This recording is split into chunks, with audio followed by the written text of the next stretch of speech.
This podcast is part one of a two-part series on the geopolitics of climate change. Hello, and welcome to the Homeland Defense and Security Information Analysis Center podcast. The HDIAC is one of three Defense Technical Information Center basic centers of operation. And these centers cover a wide variety of technical areas that are of importance to the Department of Defense.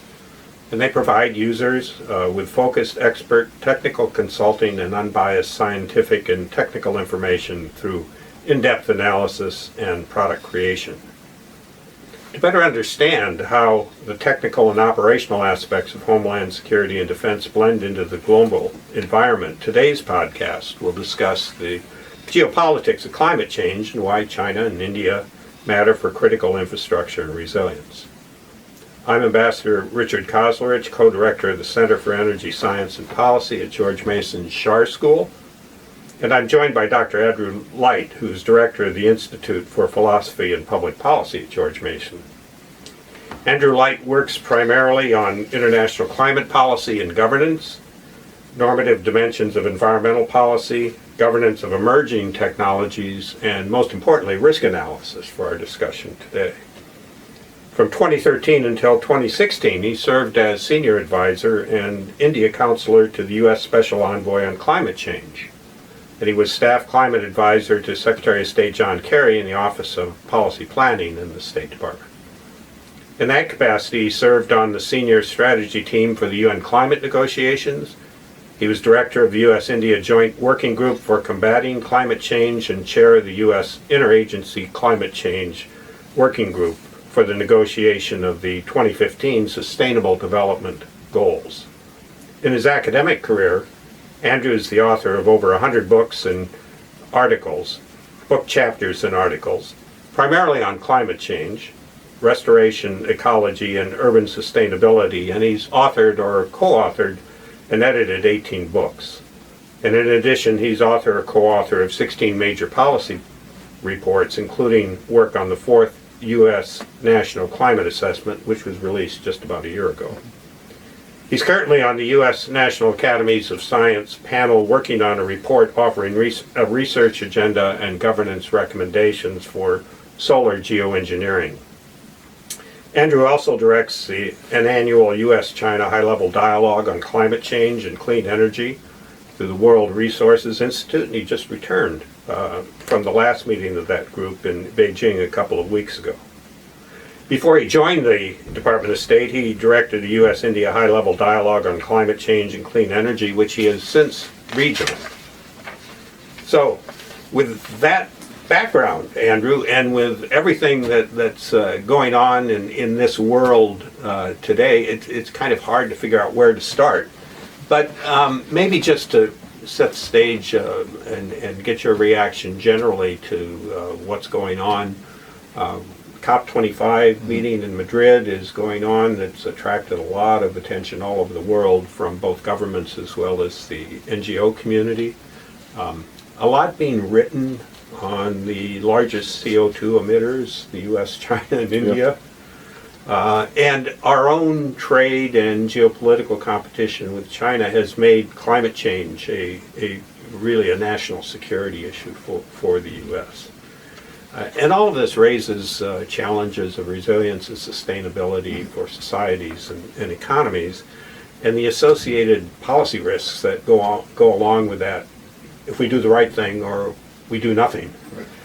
But maybe just generally a reaction to this from your perspective as to how would it be important for people working on national security issues to see these developments? Sure.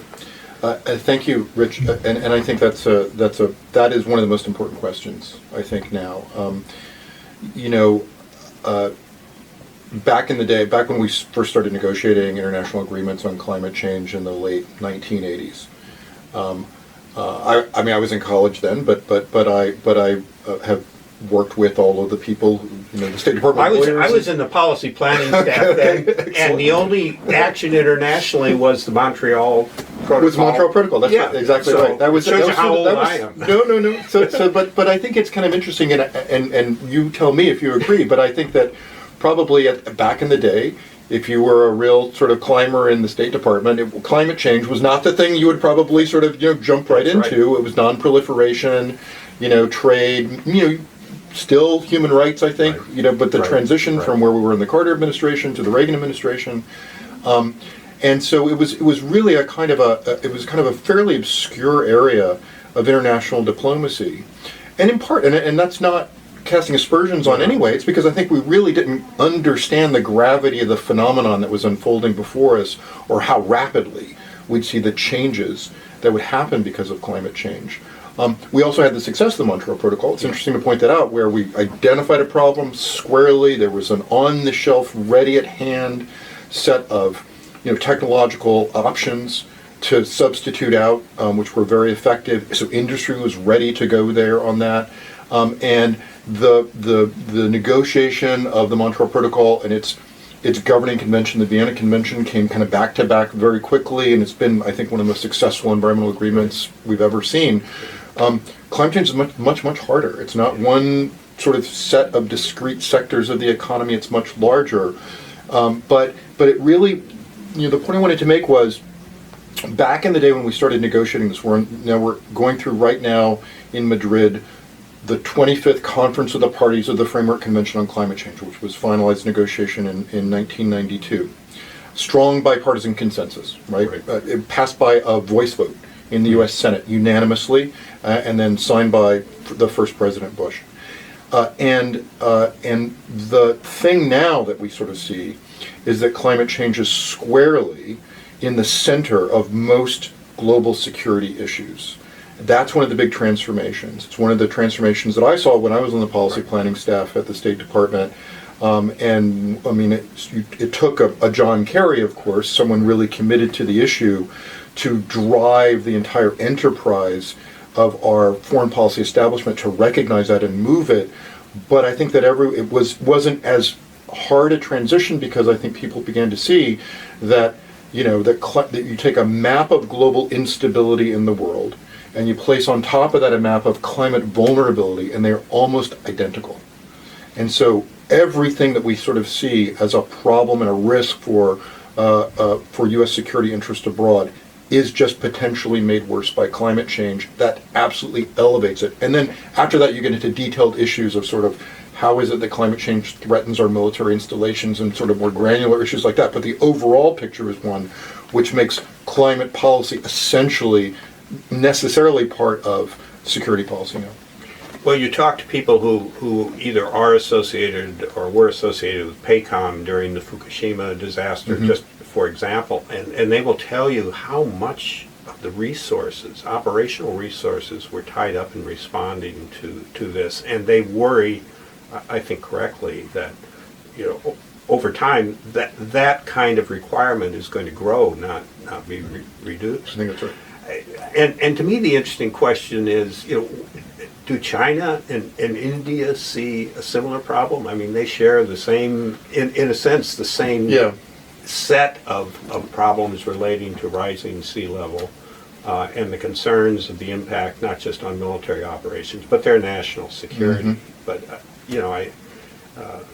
we spend a lot of time talking about us. It'd be great to... No. I think that's right. And so when I think China and India are very different cases, and I've spent a lot of time in both countries at different points in my career working on this issue with them.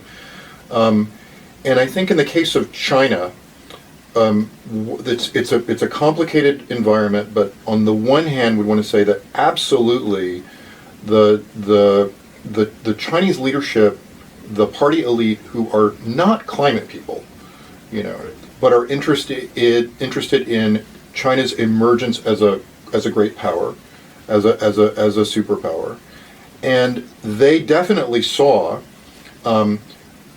climate change as definitely an opportunity set with respect to global political influence. So one of the things, if you, not that I don't want to turn this into a history of the negotiation of the Paris Agreement. Don't get me started. It's one of my favorite topics to talk about. Those are my frontline war stories. But I think that one of the things that people who know that history know is that Paris is negotiated in 2015. Paris is built on a set of country commitment. So every country was asked to set their own target. That was one of the big differences between the Kyoto Protocol, which came before it, and the Paris Agreement. The Kyoto Protocol was a sort of a top-down structure, commonly negotiated targets. Paris, for different reasons, we needed to go to a bottom-up structure. We thought would they get greater participation, especially from the developing countries, and it succeeded in that. And going into those, when we started those negotiations, and they really kind of started 4 years prior to 2015, everyone kind of saw that the chief tension here is represented mainly by the U.S. and China, right, which were always adversaries, and it was really essentially like, whose responsibility is it to respond to this problem, right, and to put forward the kind of emission reductions and make the transitions in their economies to achieve the reductions to get to some kind of climate stabilization goals. And so getting the U.S. and China was absolutely key. I was in the room when it was first proposed that we try to secretly negotiate a deal with China to announce over a year before the negotiation of Paris our targets. So that the idea was you'd have President Xi and President Obama standing, shoulder to shoulder, and both announcing our targets, and each giving, sort of agreeing to the ambition of the other. And we thought, if we can do that and show that these two countries can agree on and say that each other is doing the right thing, then this will get other countries to move forward. That was the theory of the case. And when it was first put it out there in the room, people just it was silence. Like, why in the world would China ever do that? That's silly. Yeah. But what wasn't appreciated, and why we eventually did see that, and there was this announcement between the two presidents in November 2014, over a year before you finalized Paris in December 2015, is partly because the Chinese sort of see this as like, other countries get this as the threat. And if China is seen as contributing to the solution set on this, then this is a winner for China in terms of global influence. And so I think that they get that. The disjunct is, frankly, that I think that, and this is something that really crystallized for me in my last trip to Beijing, there is not the same sensitivity in China, I think, among the public on how climate change is actually a direct threat to them.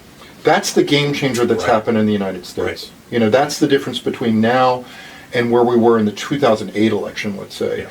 Where we are now is like most Americans think, more than half of Americans think that either they've been personally implicated or hurt by climate change, or they know someone personally who has. Those numbers were at the floor 10 years ago. And so that really means, that's why you see, for example, in Iowa right now, the second leading issue in terms of voter concern in Iowa is climate change behind healthcare. It's incredible. Never seen anything like this. You don't see the same thing in China yet, and that means that even though there are still party elites that see the opportunity side here, I'm worried that you don't yet have the pressure where they see the same threat that we do. Is there a different public sense in India, because they seem to live through the extreme weather developments in ways that would really make the public more sensitive? I think so, and I think we can get into the relative transparency of the media and between the two countries is part of the explanation, I think, here for the difference in understanding in both two countries. But I think in India it's better understood, and we have very good empirical evidence of this. That was, our friend and colleague Ed Maybach at the Center for Climate Change Communication here at George Mason. I believe it was one of his students, in conjunction with Ed's main partner on the polling they do on American public attitudes. One of Ed's students working with the Yale program on climate change communication did a massive study on climate, understanding of climate science and climate urgency in India. And it's interesting there because, you have a lot of people who, even if they don't understand what climate change is, you sort of say, well, here's the idea. Do you think this is actually playing some role in what you're experiencing with respect to changes in monsoon season stuff? And they readily assent to it. Now, I think that in India there is keen understanding of this as a regional threat, for sure. They see it as definitely part of their problems on their border, on one side with Bangladesh, on the other side with Pakistan. They see it as definitely a threat with respect to the availability of water, as you get an impact of climate change on the Himalayan glaciers. They're definitely, we've got a close, still good relationship with India, working on resilience and adaptation issues, at least on the science side of things, between the U.S. and India. I think what's the difference is that they're not yet there in seeing India's role as the same kind of role China sees as a global leader on this. And I think that's just because of the two different places of the country, the two different priorities they have there. I think they could get there, though. And one of the interesting things that happened in the run-up to Paris is that Prime Minister Modi announced something called the Global Solar Alliance. Yeah. And so the idea there was that, he sort of said India could be a leader for countries in the kind of the middle, in the middle of the planet, right? The equatorial countries where they've got these greatest solar resources, that India could be a leader in helping them to make the transition to solar. It's called the International Solar Alliance, and so I think that if that evolves and gets into a good place, and Modi continues his personal commitment on this issue, they could make that transition. That's a good point to get to the next issue I wanted to talk about, which really is the role of renewables. I'm struck by in the U.S. military now there's been this great attention placed to non-traditional energy sources, both for deployed forces but bases as well. And we know that and here I'm getting out of my league a bit, but as people pay more attention to battery development, how do you improve storage capacity, whether for civilian or military uses? We get into these rare earth minerals where, at least at this stage, China plays a very, very important role. And there's a lot more attention from a security point of view looking at the supply chain relationship. I mean, I want to make sure my lithium battery works at home, but we don't think about all the steps that really go into from the actual mining, if you will, of the rare earth until it gets to the form that we need. And so it seems like that supply security for a new set of raw materials is going to be critical in this. And when you start talking about technology development, things that are related to carbon capture and storage, seems to me that's an area where we in China ought to have a common interest. And when we're looking for opportunities to cooperate, I mean, this might be one.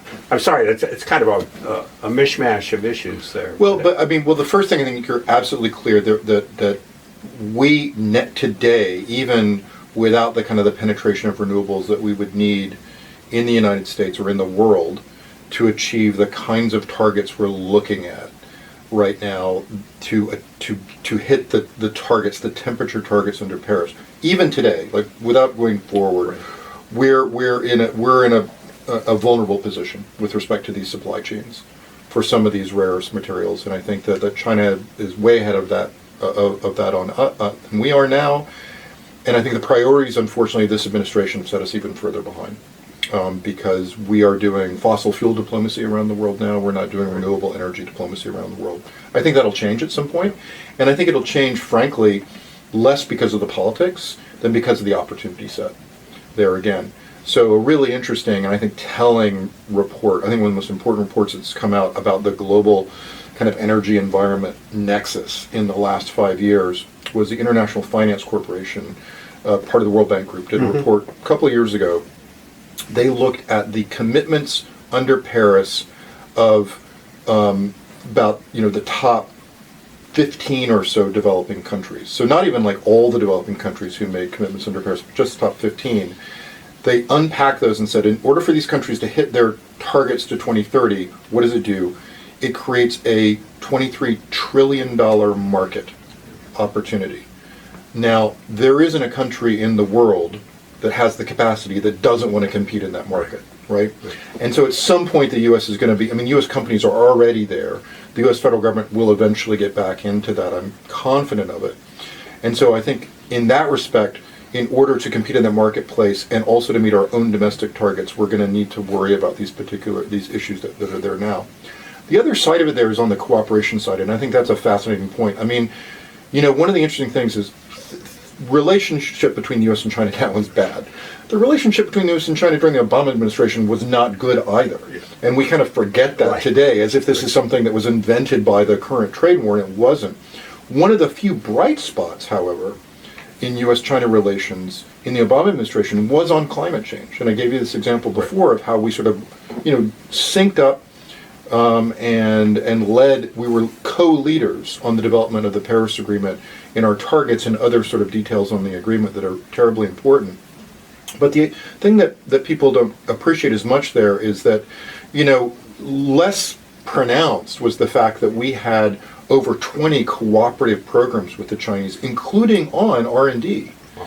And so one of the most prominent of these is something called the CERCs, the Clean Energy Research Centers, which really had sort of grown out of a previous program in the Bush administration, and then David Sandilow, who was the Assistant Secretary of Energy in the first Obama term in the International Cooperation Office. He led the way in sort of building up these things. They were coalitions of U.S. universities and industries and national labs and their counterparts in China. And the way it worked is that we would put U.S. money into U.S. institutions, China would put their money into Chinese institutions, and then they cooperated. And they had, for example, a very robust agreement on intellectual property, which is always like the bugbear, right, of U.S.-China cooperation on anything technology. But we successfully negotiated an intellectual property agreement. And you talk to sort of DOE staffers from the time, and I mean, they were working well. We were doing joint development. There was joint patents coming out. We used that as a model for a similar program that I helped to oversee with India. So we had something called the PACE program, the Partnership to Advance Clean Energy, and there was a research part of that and a deployment part of that. The research part was overseen by DOE, the deployment part by USAID. And we had 4 strong platforms of cooperation with India. And again, IP is a problem in our cooperation with India as well, but we had something that worked. And we really need to get back there, just again because of on the one hand, there's the opportunity set. On the other hand, there's the avoiding the conflict problem, which we can see down the road because of the things that you said, which could derail efforts in both countries. And I think that's just the beginning. I mean, I was just at an all-day meeting yesterday where we're talking about the future of U.S. nuclear diplomacy, civilian nuclear diplomacy. You took the words out of my mouth. And I think that, and if we don't think about that and think about that in this country, China and then Russia are just going to gobble up every opportunity that's out there in the world. And if for people who think that we're in the state of a climate crisis, you can't take anything off the board. So that is so important, I think, to understanding this. And one of the things that the U.S. should be good at is nuclear power, right? I mean, we produce more small modular reactors probably than any country in the world, but we put them on boats. That's right. That's a very good point. We're up there, but in terms of power, right. I mean, we're talking China, Russia. Yeah. India, I understand, is doing some interesting work on thorium reactors. That may not be new, but it just strikes me that the opportunities for cooperation in this area that have a great impact on not just national security, but sort of the move toward a more renewable-based energy system. Definitely, and I think that I mean, there was a chilling report. Let's just take the U.S. case, for example. So. Union of Concerned Scientists about a year ago produced an amazingly interesting report. And anyone who's interested in climate change and is worried about renewables versus a non-fossil future, which would include nuclear, needs to look at this because right now there are about 68 reactors in the United States. There's about 99 reactors, 60 plants. Generates 20% of American electricity, but over 50% of American non-fossil electricity. So it's really high. And what UCS did is they looked at different scenarios. You can already see that many of these plants are not profitable now. Some are already scheduled to be closed, in the next 10 years. We just don't have the policy levers around to save a lot of these plants. And so they looked at 3 different scenarios for progressive, shuttering of these plants over the next decade. And then they looked at kind of what then happens, what backfills that. And what backfills it almost immediately is natural gas, which is better than coal, but it still means that you actually get an increase in U.S. emissions rather than a decrease. And one of the most important things we need to do in this country in order to hit our goals under the Paris Agreement is to decarbonize the electricity sector. That's something that needs to be well along by 2030. Right. And if you lose those nuclear power plants, you are going to have a much harder time doing that. And then just magnify that picture around the world. And I think that gives you a clear sense that this is where we need, a much better understanding of the role that nuclear could play in this picture. Well, and so why is this important to the U.S. national security establishment? Just from the point of view of base operations, I mean, the demand for electricity, in U.S. bases is being met mainly from the civilian side, and so the problems that arise there are going to have spillover. That's right. That's right. And it's also a kind of there's a vicious cycle part of this, which is that climate change is also going to make operation of the older generation of nuclear plants at this point, harder. And we've already sort of seen, we've already seen there was a Nebraska plant that was taken offline, in part because of a huge flood event, right, that happened a number of years ago. I'm not going to make the claim now that that's a climate-related disaster, but we do know that those are the kinds of climate-related events that we're going to be seeing as the world gets warmer, and that is going to mean that we're going to have to adapt these different power solutions to that warming world as well.